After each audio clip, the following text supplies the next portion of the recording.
The following content is meant purely for educational and informational purposes and should not be relied upon as financial, investment, legal, tax, or any other professional advice. This is the Fundamentals Podcast, where we demystify crypto and help you navigate this ever-evolving internet-native economy. In this episode, we're joined by both Sandeep, the co-founder of Polygon, and Marc, the CEO of Polygon Labs. We start by discussing the notion of prediction markets and their increasing relevance in the crypto space, driven by the success of Polymarket. We move on to focus on both the technological and economic aspects of the evolving blockchain landscape, focusing on the AggLayer, which is Polygon's solution to creating an infinitely scalable blockchain ecosystem that encourages economic sovereignty for individual chains while ensuring unified liquidity and interoperability. We also break down the concept of the Internet of Value and how Polygon is positioned to enable its mass adoption. We cover the current state of the blockchain market and assess competitive dynamics. We break down what Polygon's business case is for building the AggLayer and how developers should be thinking about building with the Polygon CDK versus other stacks. Tune in for a great episode on the fundamentals of Polygon. I was actually a bit nervous today when I noticed that I guess all the internet infrastructure in the world is down today for some reason. All the flights are grounded. Because there is some Microsoft patch update that came in which has destroyed, like the airports are down, everything is down right now. That's crazy. How did I not hear about this?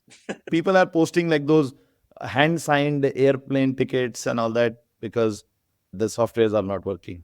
Yeah, this is one of those things where I think like airports and things probably do not have a backup plan for a situation like this. Yeah, don't get me into the, the rabbit hole of these, solar flares. Do you know what is a Carrington event? No, not familiar. That Carrington event is basically when there is a sudden burst of solar flare, which is magnetic in nature. It can, come towards Earth and can destroy all of our electronic this thing. So suddenly you wake up in the morning or in the night and your air conditioning is not working. And you realize that, oh shit, what's happening here? And then you look at your phone doesn't have internet and no network connection. You look down your apartment. It's like a movie scene. And that other thing, people keep talking about all kinds of, nuclear attack, this, that, this thing. But people don't realize that mass extinction event is actually that. I mean, it's not a mass extinction in itself. Like no human being will die from the attack itself. Yeah. But imagine the level of anarchy it introduces, right? And this is the level of planning that you do in case of this catastrophic event, right? So, I'm like stage 4 prepared. So I have a, house in the mountains in India where there is, food always. I keep a reserve of, let's say, 6 months or 12 months of food. But then problem is I am in Dubai. How do I get to India, right? So this is like a failed plan. There's nothing happened there. I was about to ask you, Sandeep. I was like, how do I get to Europe? The most stable, actually, I am a part or friends with few people who are, this is actually like a big, you can go to these forums. It's called catastrophism. It's like a proper, like communities built on that, YouTube channels, and crazy people. But the fun part, like I want to tell you, and before we get into this thing, is that actually that EM 100 level or even EM 150 event happened last year. The fun part was that we were on the other side of the sun. We were just on the other side November, but if we were in the position where we were, let's say, where we are generally, Earth is in January, it came over. It's like mass scale. This thing, everything stops working, food stops coming in, like anarchy, civil war, like all those kind of things happen. So that's, people don't realize that's the most, most viable mass extinction event for this. Like even the asteroids are also like, can easily happen, but you will get to know a few hours before. This you will get to know like after it has happened and you don't even know what exactly is happening. So the best level plan finally is that you need to have a place where, the local close by, you have a private jet waiting for you. Something like this happens. You go via car to that place. There is a, pilot. You immediately fly off to your island and then you figure out what to do. Wait, so do you have the 1980s car that'll still work when everything electronic got destroyed? Yeah, that is also, you need to have a preparation for that also. Like everything mechanical, even when you go there, like one of my friend, it's called homestead. I think this phenomenon is called homestead. You live homestead. So one of my friend is actually trying to create a community and he has figured out that in this event happens, even if the asteroid hits somewhere or big scale tsunami and all that, there is some part in Mongolia where you can survive for the next one. So there's like a non-zero chance of that happening. I was just wondering if someone set up like a prediction market on Polymarket for that or something, but I guess it wouldn't help. If that happens, then, we're done for. Yeah, whatever coins you're going to make, not very Exactly. helpful. I mentioned Polymarket because you've both been retweeting a lot of stuff related to Polymarket, and I think that's been going crazy. Solid traction. Is that gonna be the mass adoption driver for crypto, like the first billion user application, prediction markets? Do you see that happening? I think, from my point of view, so two interesting things. Like when people talk about, and I'm going to be digressing a little bit also, when people talk about like these, big events in the markets also, you must have heard that if everybody thinks that this is going to happen in the markets, that generally doesn't happen, right? Let's say everybody thinks that Bitcoin is going to go up in this month or whatever, and then that generally doesn't happen because there is second order chaos, or the forces like align against that and all that, and it doesn't happen. But like that's a half corollary. If the mass sentiment says that this is going to happen, they might be wrong about the time, but eventually that happens. Like if the market says that BTC is going to go up, but they are saying it's in December, it will not happen. But because of XYZ, if everybody thinks BTC is going to, it will happen, but it might take a little bit longer time. So coming back to the prediction markets, actually, if you see, when this smart contract, technology, which is started with Ethereum in a real sense, prediction markets were always touted as one of the first use cases. In fact, Augur was the most OG use case and all that, and the whole of Ethereum space, invested in it and all that. And so everybody thought that this is going to be this thing, but it's just the time frame was not aligned. Everybody thought that 2016, 17, we will have a breakout prediction market. But here we are in 2024 and we are seeing it. So I'm just saying that the mass knowledge or the mass intelligence already pointed towards prediction markets being the mainstream drivers eventually. It's just that it is happening now. It's not a new knowledge. Like anybody who joined crypto in 2015, 16, 17, they were all about prediction markets. So this is nothing new. It's just that one of the team is hitting the product market fit and doing well.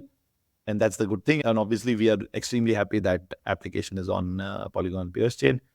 Also, one of the most interesting things about Polymarket is that it's actually this divergence. We always think of the application that's going to bring in the, just mainstream users is going to be an application that everyone is using.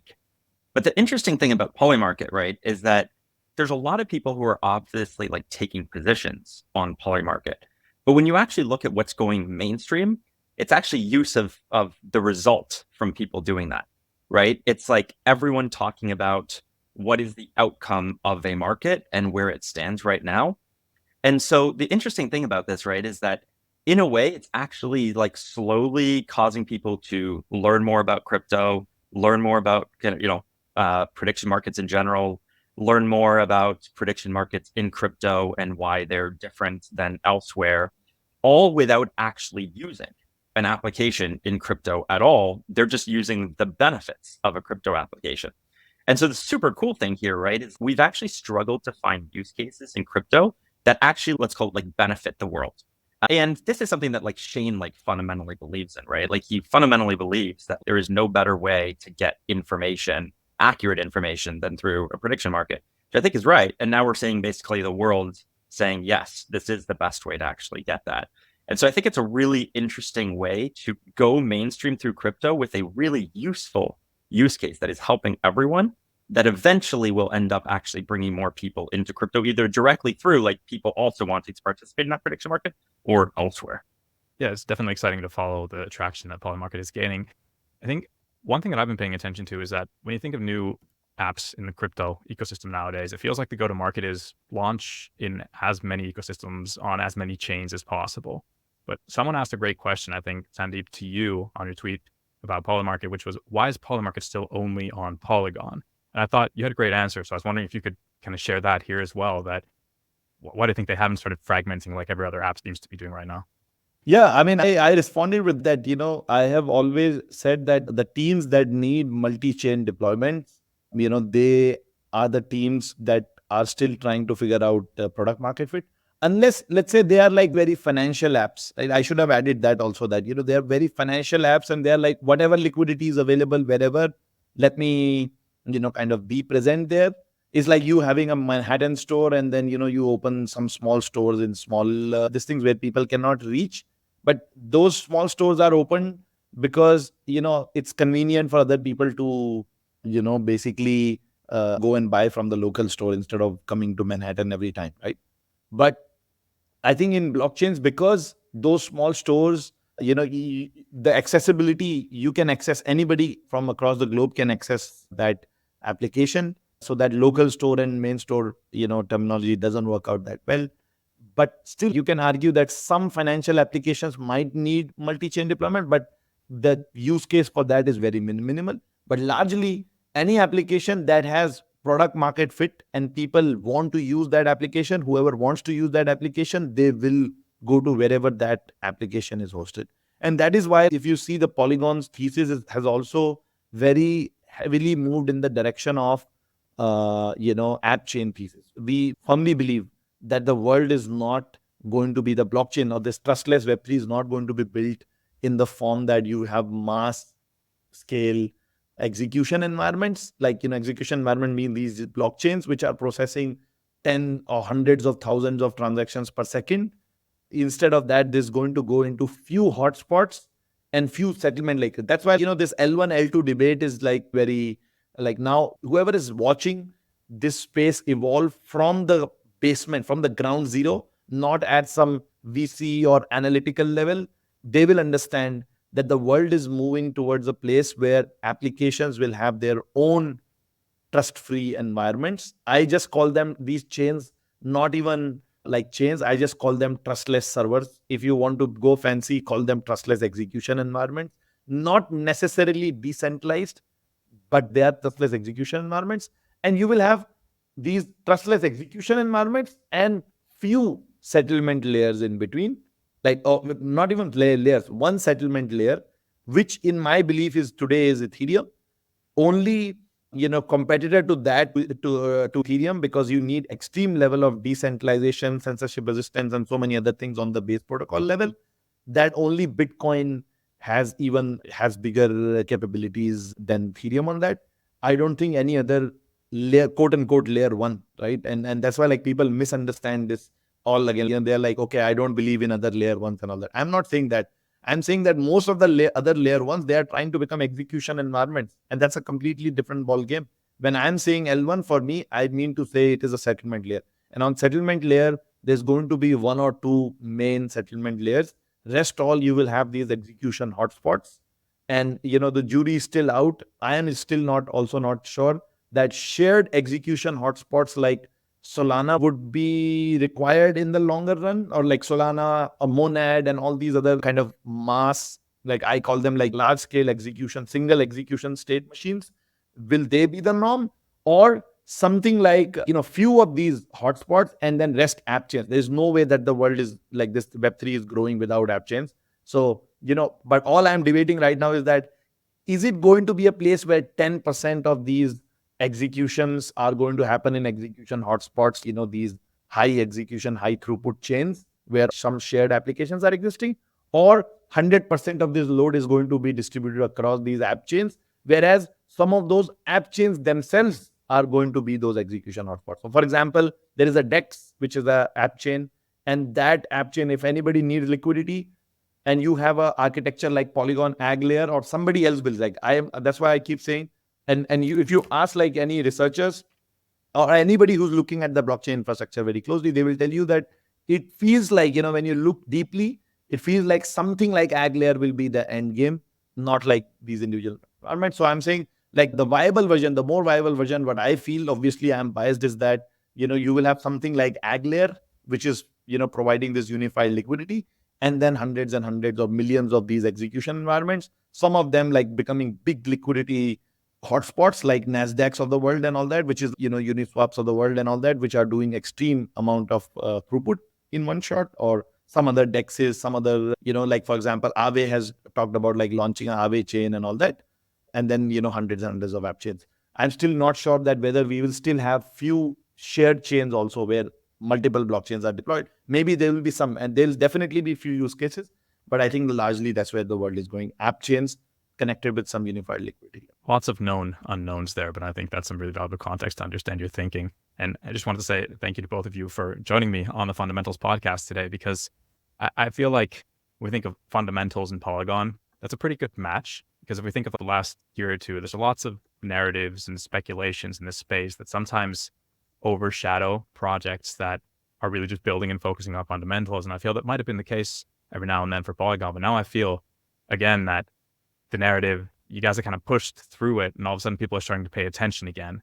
And if you look at the fundamentals, you guys have been able to maintain an admirable level of consistency in everything that's happening within your ecosystem. And the tech developments are also going forward in a really nice fashion. So excited to speak about what plans you have for the future and what this AggLayer is really going to introduce to the space, because that's some fascinating stuff.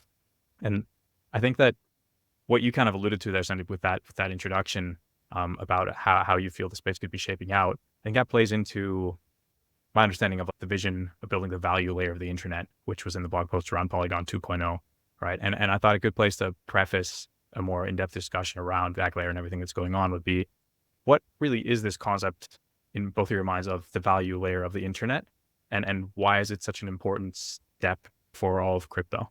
Yep. Internet of value is the fundamental value prop of Web3, to be honest, right? Like the native value of internet. Let me call it like native value of internet. Because when we see Web 2, if you see Web 2 deeply, this is basically Web 2 is the internet of data, right? And the Web 2 has perfected this, the infrastructure where now we are probably in different countries, different probably continents, right? And we just connect via simple internet connection and use some common application, and we are, able to exchange, share information, exchange experiences, and things like that, right? So that is what Web 2 has solved, because the Web 2 was primarily, it was the internet of information or internet of data. Now with Web 3, but the problem with that was that the value, which, like now the economies have come completely on the internet, but there is no inherent internet native value mechanism. And that's what Bitcoin solved for the first time, right? Like it created, like the beauty and the kind of genius of Bitcoin was that it created a native value on internet, and Bitcoin lives on top of internet, right? And if you shut down internet, let's say Bitcoin does not exist, obviously, right? So it's basically value layer built on top of this base infrastructure. And that's why, like, the Web3 is also having native value created on top of internet, which now ensures your digital property rights. But the fundamental tenets are three for me. One is this, it's like native property rights, like native ownership. Then second is what I call trustless compute, which Bitcoin started. If there is a particular smart contract, business logic that gets computed trustlessly, right? And then after the trustless compute, self-custody, the third part that people say is like generally censorship resistance. But these first two, like digital property rights and trustless compute, these are solved by, let's say, blockchains, and then, or like even layer 2, which I don't even call blockchains. I simply call them like trustless servers. And then if you need like a full-blown censorship resistance also, then you can do decentralization and achieve that using some other way. Now, coming back to the value of internet or why internet of value kind of question, that I'm just saying that it's not about like Web3 achieving internet of value. It's about Web3 is internet of value, right? The Web 2 is internet of data and information. Web 3 is internet of value. If we are not able to achieve that, everything else is, I would say that those are crypto narratives, let's say social media on top of this and that, right? Like that all gets built on the fundamental layer that is the internet of value. And then you are building all these features on top of it. That's why, like, you see, even now after 15 years of existence, by and large, most of the applications in the blockchain space, they are all, they are all like DeFi and finance applications, because, we are fundamentally building the internet of value. I agree with you 100% on the internet value and why we need it going forward. Maybe, Marc, I'll turn this to you next, because I think an interesting question I'll have to ask if someone joins the team is that what you found as the specific aspects that attracted you in Polygon Labs as the biggest opportunity in the blockchain space, especially as it relates to, the current, I'd say, shortcomings of the value layer of the internet not being adopted yet. Why do you feel that Polygon has the best bet to make it happen? Yeah, I mean, I think there's a few parts to it, right? One of them is the vision itself, right? Like you need a coherent vision that actually is achievable and makes sense, right? And so like, when you look across the landscape on, hey, what is it that we need to actually build the internet of value? Ultimately, what you're going to need is the ability to scale, and not just scale on one blockchain, but scale on many blockchains. But it's going to need to feel like the internet, right? It can't feel like fragmented or broken. And even before we kind of laid that out incredibly clearly, I think it was something that was kind of at the core. If you go back to even the original Matic white paper, it was something that was like core to the idea of what we were trying to do. And so to me, seeing that vision was the first thing to being excited. The second part of that is, okay, but can we actually achieve that? Right. And I mean, it usually takes like less than 5 minutes of talking to Sandeep to say, I'm pretty certain that if there's a team that has what it takes to do it, then it is this team. And, you know, the nice part is like Sandeep's like the pretty face, who's also like the big fighter. But, you know, behind Sandeep, right, is a whole other set of founders who have incredible technical skills. Like most teams have like a founder who is technical. And through like the acquisitions that we've done over the years, basically what you've got, right, is like the tenaciousness, the vision of Sandeep with a whole bench of incredibly intelligent founders with technical skills, especially in like the ZK space, that actually make it possible to bring this to reality on like the technical side. And I think we've always kind of proven our ability to do it on the BD side. Even before I joined, it was very clear. And so when you kind of combine like that vision and then the reality of actually being able to achieve it and actually caring to achieve that, like for real, it makes it an extremely like attractive place to be. That makes a lot of sense. Sure. And I want to speak about the AggLayer next in a bit more detail. I know that you both have spoken about it at length on different pods, so we don't need to go into too much of the technicals, and people who are interested in that, I'll definitely add all the information in the show notes. But more at a kind of high level strategic approach, I was interested in understanding whether the AggLayer was part of Polygon's initial roadmap, or has it sort of emerged as a response to the fragmentation of the blockchain space in general, and then also kind of Polygon's product suite, which has fragmented a little bit? Like I always say, the mission of Polygon has always been this, always been mass adoption. And you can see like whatever we have done in the past, like I think 6 years or so, is always trying to strive for real world use cases, real utility, and trying to, kind of keep our roots grounded in the crypto native, like the degen space, as we call it. But then there is always like a, innate desire that how can we take this mainstream, right? And the mission was always that. So if you want to take mainstream, like I think if you study like the growth of various internet sub technologies, basically, let's say internet or like computer technologies, like sub computer technologies, like internet, social media, mobiles, and all that, they all, you can say that one particular technology has gone mainstream once they start to have more than 100 million users, right? And so with crypto, and I'm talking about, not about crypto, I'm talking about Web3. Crypto means like this trading and then this asset class and all that, that might have more than 100 million kind of traders and all that. I'm talking about on-chain users, like who are using some form of application which is on-chain. I think like once that crosses 100 million users, so that has been always the mission. Like when that crosses 100 million users, that means this industry has gone mainstream.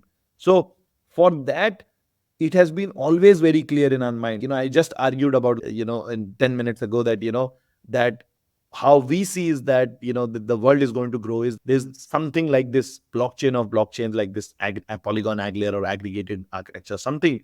And then you will have this millions and millions of these, app chains, which will be spin up by the app developers. Some of them will be decentralized. Some of them will be privacy oriented, but it's completely up to the application providers and all that. So the goal has always been there. How do we reach 100 million users? And it was very clear when we started, in 2017, that Ethereum is not going to have, support 100 million users. Then it was also very clear when we built Polygon POS back in 2020-21. That was the fastest, blockchain, 200, 300 TPS and all that. Now you have, new set of blockchains like the Solana and, other ones coming up and all that, parallel blockchains, monads and Aptos suites of the world. And they can, boast of, let's say a few, like from 1,000 to, let's say, tens of thousands of transactions per second. And you can still very clearly see that even if one single application starts doing like crazy amount of throughput on the chain and, starts having burst of, durations during the day, when they start getting more than 10,000 concurrent users and the chain throughput is 10,000 TPS, you have the chain clogging for that particular 1, 2 hour, 3 hour window every day. Then it's not fun because for everyone else it's unusable. So it's very clear to see that. And for us, it has always been very clear. And so the AggLayer vision obviously evolved use ZK technology. Like I would say this AggLayer is basically the evolution of that, in order to build this Web3, which is infinitely scalable.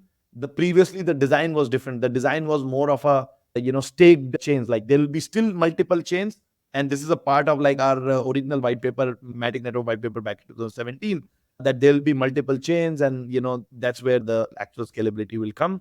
But like with ZK, this evolved into, we realize over time that, you don't even need those staked blockchains. That's like a user experience and the developer experience drag. Instead of that, like you can simply have these single sequencer layer 2, as the layer 2 technologies evolved, optimistic technologies evolved, and then ZK came in. And it's very clear with ZK that, that is the future. You're going to have hundreds and hundreds of these single sequencer chains, which we connect, and there will be few decentralized chains apart from the settlement layer. I'm saying on the execution layer, some of the applications might have this requirement to have the execution environment decentralized, but they all coexist in one single network. And that is the thesis of AggLayer network. So with ZK, this definitely evolved, but the base theory that we'll need to have infinite scalability. And that is the core difference between Polygon's architecture and anybody else's architecture from day zero, is that we have always strived to build this infinitely scalable blockchain network. And AggLayer is just, the current AggLayer is just an evolution of that thought process into the ZK focused, aggregation layer. Yeah, wonderful. So my understanding is that the current version of the AggLayer is a unified bridge, correct? Yeah. So current level of AggLayer that is live is the unified bridge. That's why we call it like AggLayer V0, because this simply only provides this shared liquidity. And then we have, other things like pessimistic proof, which provide, chains security from each other. And then, other kind of like interoperability and all those things. Yeah. So you have the next and the first kind of true version, I believe, Marc, you put it that way in some podcast that I was listening to, of the AggLayer coming soon. And at the moment you have something like 5 chains tapped into the AggLayer. And I wanted to ask that, what at the moment are kind of the technical and economic requirements as well for a chain to join the AggLayer, and how are you thinking of it going forward? Yeah. So I think the best way to think about the AggLayer is to think of it as something that is intended to be very minimal, simplistic, and allow chains to really retain sovereignty. And that's a very kind of important point here. And this is a point that's actually like consistent with what you've heard in like other ecosystems, right? Like Cosmos wanting to retain sovereignty. And our goal is to allow for the sovereignty plus. And specifically, what does that look like in the context of like the AggLayer? So basically, first thing is economically, you remain completely sovereign. You have no obligations, right? There's some set of chains where if you're going to use a chain and join kind of their network, you're basically going to pay them some kind of like fee. We don't have a model like that. The idea is we are going to allow anyone to join without any economic restrictions whatsoever. So from an economic perspective, it's really that basic. Once you get beyond that, then you start looking a little bit from like a governance perspective, right? And one of the key things that we've thought about when building the AggLayer is that we want all of the chains to be able to actually retain control over the assets that are actually in that chain. As in, we don't want to actually be able to do it. If a chain wants to leave the AggLayer, they should be able to leave the AggLayer easily. As in, there should be enough value add from the AggLayer itself that chains don't want to leave. But if they want to, then they can easily do that. So they really retain the sovereignty in that sense as well. And then you get to the last part and you say, okay, what do you need from a technical perspective to allow it? And, when we first started thinking about the AggLayer, we were actually thinking about it in a more narrow way. We were thinking like, how do we unite, all of these chains? But we were very much focused on chains that have validity proofs and how we really bring those together. And then what we really realized is actually we don't need to limit it in that way by developing this thing that we refer to as the pessimistic proof. And effectively what this does is the pessimistic proof is the proof that effectively ensures the safety of chains from one another. And the way that it does that is it basically proves something about each of those chains. And so what that something ends up being depends on the type of chain. But when it's not a validity proof, what we're basically saying is we can prove the consensus of a chain. And so what that allows us to do once you start thinking about it from that perspective is that you don't actually just need chains with validity proofs. You can actually have chains that are of any structure whatsoever, as long as they have some form of consensus, whether that consensus is from like one party or from multiple parties. And that's, for example, like our vision on Polygon POS. Like, how are we going to bring Polygon POS to the AggLayer? Well, most people know we're upgrading Polygon POS to a Validium. And so there will be an execution proof. But before that even happens, Polygon POS will be connected to the AggLayer. And how will it do that is basically we will prove the consensus of Polygon POS using this pessimistic proof. And so that's just an example of how it is that like any type of chain can basically join the AggLayer, relying on the pessimistic proof for the security of the AggLayer.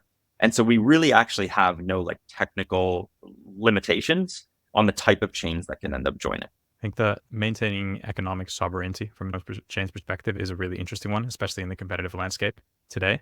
An analogy to the real world I like to make is somewhat similar to, say, the European Union, where you had a bunch of different countries, very fragmented, but then you bring the EU, which kind of unifies liquidity and makes it easier to move around and removes borders in some sense. So kind of doing that in the blockchain world. And when you think of this as like an on-chain economy, how are you thinking of defining like the hub for that economy? Or is it even wrong to think that there needs to be a hub for kind of this on-chain economy that Polygon is building? Yeah, I don't think that we need a hub. I think most ecosystems do think about this from a hub perspective, as in there needs to be this place where all this value accrues. And maybe that value gets redistributed. Maybe it gets retained by some distributed group. Maybe it goes to one centralized party. But they usually think about it from like a hub perspective and how to capture that value. One of the things that's, I think, very little known about the ethos that we have at Polygon is generally this idea that whoever we work with, our goal is always to end up in a relationship where we both do well, but whoever we're dealing with just does slightly better. We give slightly more than we take is really the goal. And it's actually very reflective in the AggLayer and the economics around it and chains coming together, which is we're not saying we want to extract value from every single chain that joins the AggLayer. Instead, what we're saying is, look, we're going to have chains that are part of the AggLayer as well. This includes Polygon POS, includes Polygon zkVM. It will eventually include Polygon Maiden as well.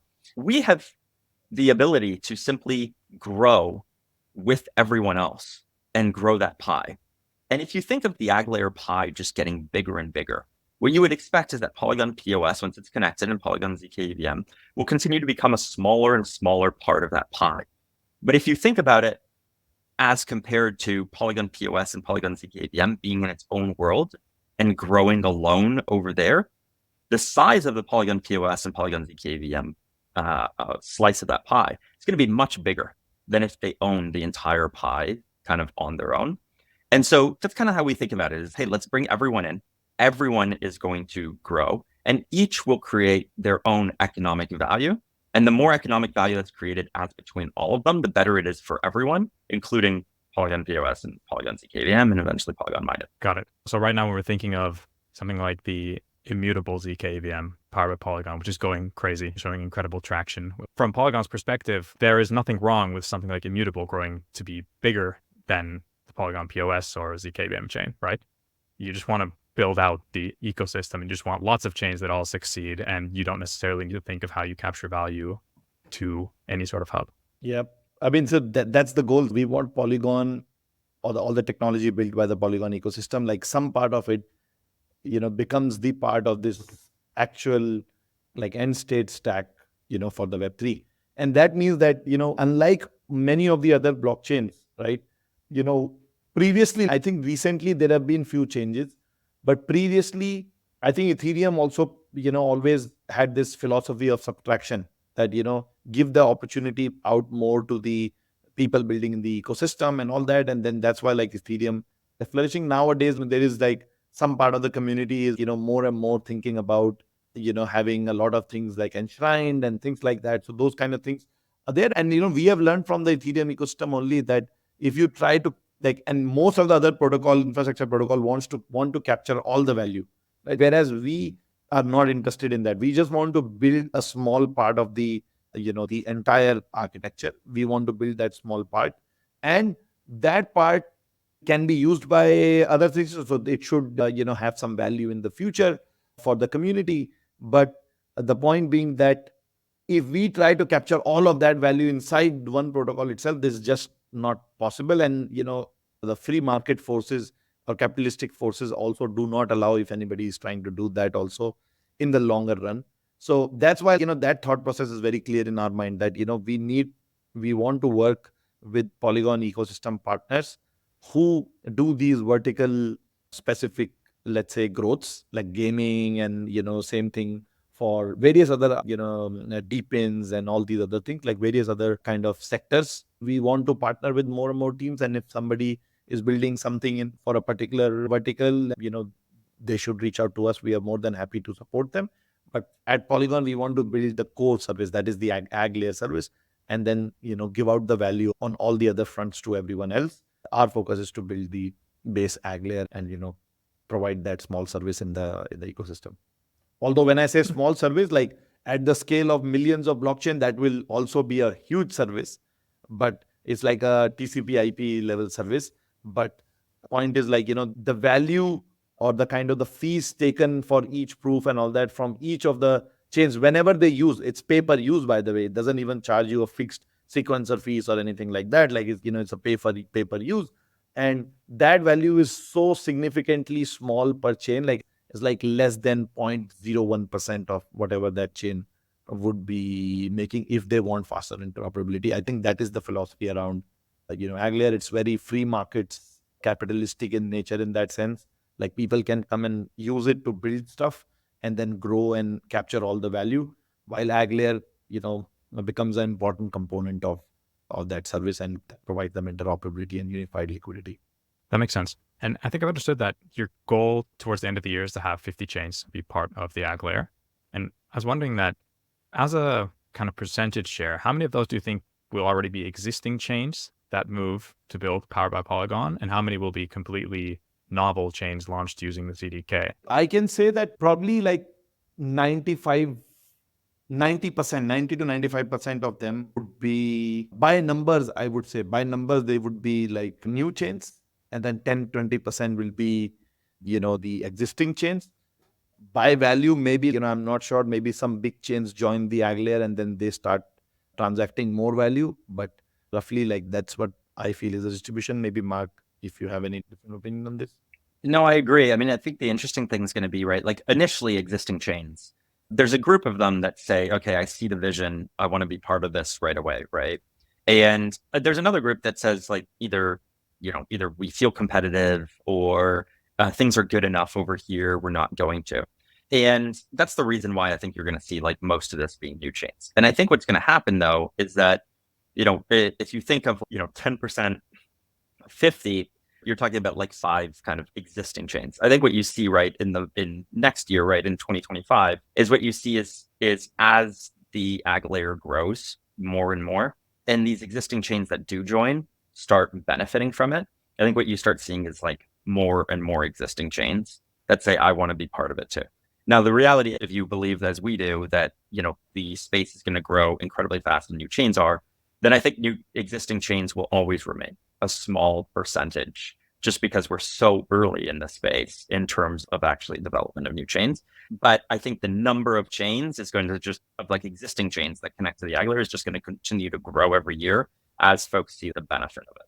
Yeah, so that's really like the AppChain thesis in play as well, which you want to make it as easy as possible for them to make a very application-specific trustless server and plug into that unified liquidity layer that you have in Shape, and just let people do that in an infinitely scalable manner. That was a fantastic summary. Happy to hear that. You should actually clip yourself and post that. I will definitely do that. I thought you guys were the ones that are good at branding. So I'm happy to hear I can play along. Not that great. Currently, it doesn't look like, we are that great at branding. Like we have so many things happening at the Polygon. Like somebody actually tweeted that in the Polygon POS chain itself, if this was an L1, this will smoke like most of the L1, right? Like in terms of this activity, number of users, DeFi, it's still number 3 without any incentive, number 3, number 4, and then so many other things. But then, I don't think like we have done a great job at marketing it that well. But again, that's what you have to sacrifice, as I keep saying, that, we have, and I think, we are relentless in that mode, right? Like, no matter what we have to put on the line for it, we will keep going for our ultimate vision, that is the AggLayer and this aggregated blockchain network, which consists of millions and millions, like in future millions, but right now also hundreds or thousands of chains, which are all sovereign, accruing their own value. But then for the user, it feels like one single chain. And I think, maybe branding. Another thing is, I feel there's been a bit of confusion from users from the slight fragmentation within Polygon, that what's going on. You guys have been working on a lot of things at the same time, but I do feel that with the AggLayer narrative now, things are starting to come together and people really understand why you have had that approach. And I think it's going to be much more easier for people to kind of compare and benchmark against others, because for us at Token Terminal, for example, it is quite fascinating. We get a lot of questions from users and clients as well. You see your POS chain pretty often on the top movers charts in terms of like active users. And if you take like the massive users, like you said, you're already above a lot of the leading L1, and all of a sudden you're also leading the top gainer in terms of like monthly active users. So that's pretty fascinating. I think the Token Terminal, like, we are also thankful to you guys that, highlight that, because you are actually on the data level. You are seeing the actual data. Most of the crypto narratives, like, they move from narrative to narrative, right? So we hope that someday the fundamentals become the narrative, right? So we're in the same boat, and we're doing our best to, every time we see something like that, push that stuff out on Twitter. And we're grateful. We've been seeing you guys retweeting those charts as well. So happy to keep doing that. I wanted to ask one more thing on the competitive landscape, as we were kind of talking about that, because kind of, especially from a builder's perspective, maybe how you position yourselves in this ever evolving landscape of, I feel a lot of ecosystems are trying to start aggregating or combining this fragmentation that's happening. And if I take, for example, like the chains that we work with, Immutable went with a Polygon powered ZKVM. They're doing great. We work with Manta Pacific. They started on the OP stack, but then they've been pretty vocal about that. You guys are really leading the game in terms of ZK. They're going to build a Polygon ZK EVM chain. And then there's something like CeeLo, which we also have listed. And I think they decided in the end, after considering options, to go with like the OP stack. So I was wondering, from a builder's perspective, how do you see yourselves currently positioned? That why should a builder specifically choose to tap into the AggLayer as of today, and where are you falling short, if you're like aware of where that might be?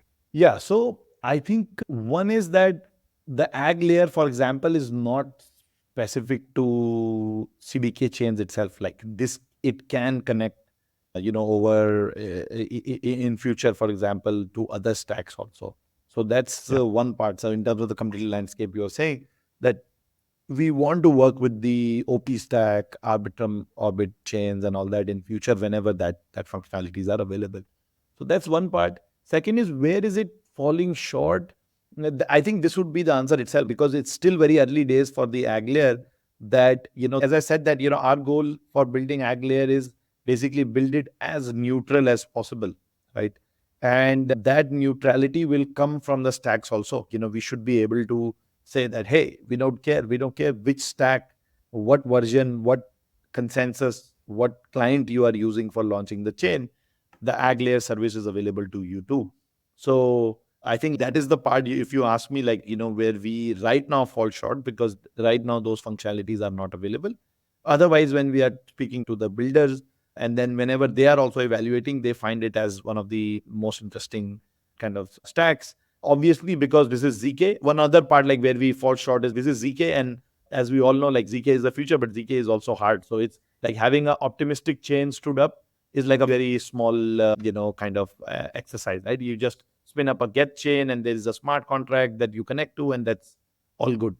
With the ZK chains, like, there is a lot of heavy duty engineering that goes there, right? So only the teams who are like extremely strong technically, they, right now go and attempt it. So we're working, in our future versions, we want to simplify it a lot so that the teams who don't want to spend too much time on their, on DevOps and operational infrastructure, maybe they can also easily use it. Even RAS providers can easily use it. The costs are reduced and all that. Because right now, if you want to launch a CDK chain, That's why I'm saying, like, that's why very high conviction chains or the developers who know that the future is ZK and they are like already thinking extremely long term about their, this thing, they are right now like choosing CDK more. But any particular applications who want to go to market very fast and, they want to go at the very cheap cost and all that, they would choose some other stacks. But that is where we are slowly going into, where we want to simplify it, make it more easier, more cheaper, and that more and more advancements are coming on the ZK side also. So, once it becomes like at par or even if a little bit higher than OP stack, but then people or like the other optimistic stacks, then people will start choosing, or builders will start choosing maybe stacks. But from the AggLayer perspective, to be honest, like we are very happy to see the growth of, OP stack, Arbitrum Orbit and all that.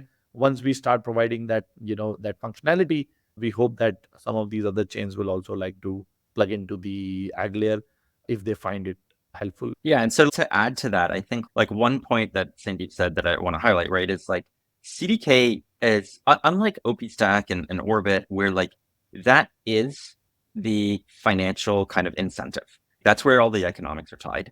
That is not the case with CDK. CDK is just a goal of actually creating a chain that provides an option that is just better than those with a tighter integration into the AggLayer. But that doesn't mean at all that the other chains are not welcome, right? And so when you think about this from a competitive perspective, and you're like, hey, what are the differentiators? Like, why would a builder like care to be part of the AggLayer rather than being part of, another ecosystem? First, it's the only one where there's a real prospect to connect with the largest number of chains, right? Because we are willing to welcome Alt L1s, EVM L2s from any stack. You basically get a world in which every single chain can be part of the AggLayer. And therefore, you have the greatest chance of having your users being able to share in liquidity from the chains with the deepest liquidity and have users from those other chains actually using liquidity on these chains. So number one is actually that prospect of the major ecosystem. Number two is just the economics, right? There are no required sequencer fee sharing just because you join the AggLayer. You can have hundreds of thousands of transactions on your chain and never pay anyone anything. And this is how it should be, right? Like when you're building your own business, you should be able to actually be able to retain the value from it. Or when a decentralized sequencer set is generating value, they should be able to retain that value. And so being able to maintain kind of economic sovereignty, as you put it, or rather your economic value, I think is really important. Right. And then number three is, I'll say the economic sovereignty is maybe the way to put it, which is you actually control your own bridge and the assets specifically in your own bridge. You don't need to give up control of that to anyone else. And right, like it's a pretty scary thought to think that you're doing a lot of work, creating a lot of value, and someone else has control over basically the entire future of those assets and that you don't actually have control over it. And with the AggLayer, that's not the case. You actually have full control over it at all times. And so that's another very big kind of competitive difference, I'd say. And then I think the last one is just which we've talked about, is just sovereignty beyond the economics, is you don't feel like you're forced to be part of something. Now, the interesting thing here is a lot of people want to be part of something. And what you'll see as the AggLayer grows is you're going to see a massive community growing around like the concept of the AggLayer and aggregating networks into one big aggregated network. But everyone who joins it, nobody who joins it is going to feel forced, like they need to be part of it. They can be their own thing. And that's okay, because while they're being their own thing, they're still sharing users, they're still sharing liquidity. They're just not forced to participate in something that they don't necessarily want to be part of. And when you take this more towards the mainstream, more and more you're going to get, chains spun up with sets of applications who say, I really want to just focus on my users. I don't want to focus on all your fun crypto stuff that you guys do. A lot of that's really important, but not to them. And they should be okay to not participate in that. And yeah, they don't get some of the benefits of it, but they also don't have to deal with it. But everyone on the AggLayer still gets the benefit of all of the liquidity and all of those users that come from that chain. Yep.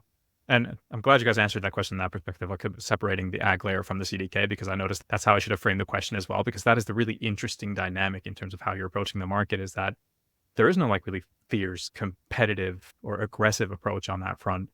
You want to unify everyone on the AggLayer front. And I think that's really fascinating itself.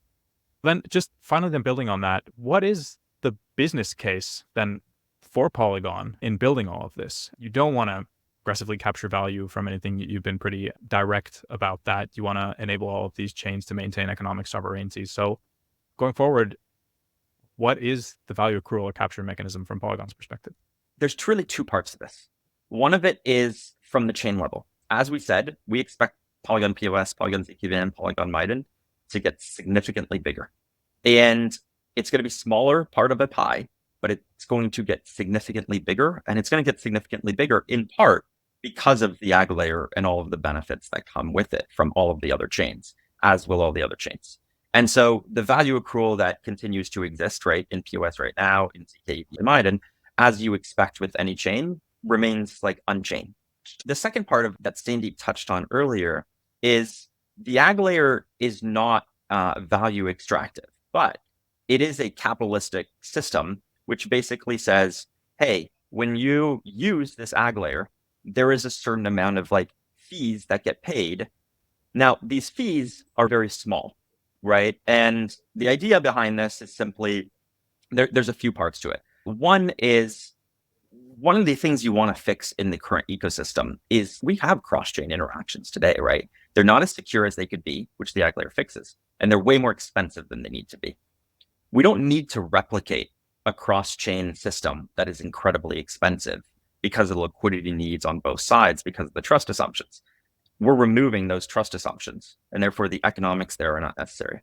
And so the amount of fees that need to be charged on the AggLayer is very small, but there is a fee that is charged. And, right now it's really just covering basically costs, right? When it does that. But those fees could be greater than that. But it needs to be fees that economically work for all of the chains. It needs to be very small. But fast forward to what we all think that the internet of value can be, or what a massive aggregated network can be, with hundreds of thousands or millions of chains on them, lots of tiny fees that add a lot of value to everyone accrues to being a lot. And that ends up really being kind of like the vision behind it. Got it.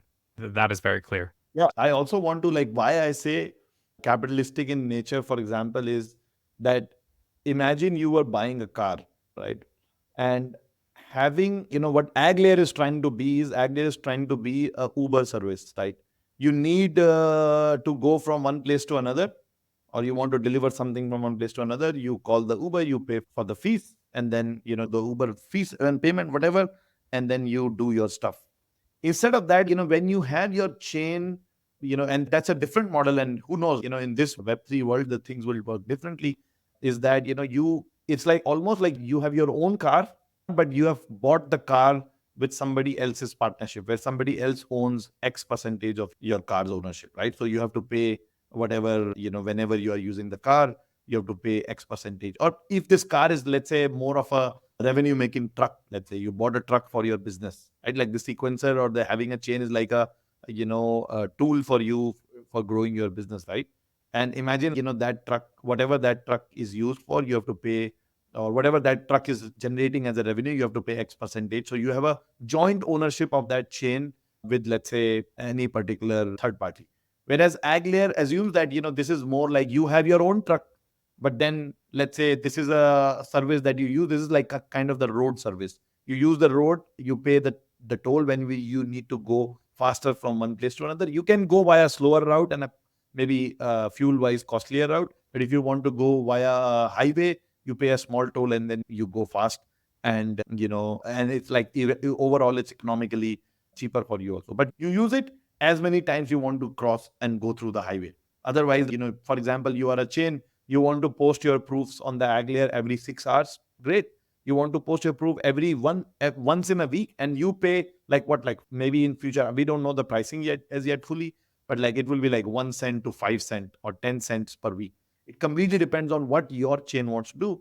And from AggLayer, we assume that the chains who will have high amount of user activity and they want a lot of cross-chain transactions happening, they will probably be, posting their proofs every, let's say, 10, 20, 30 seconds. And they are paying a very small fees, in return of that, right? So those are the kind of things, the business model wise or economic model wise of AggLayer, that's how it's different from other models.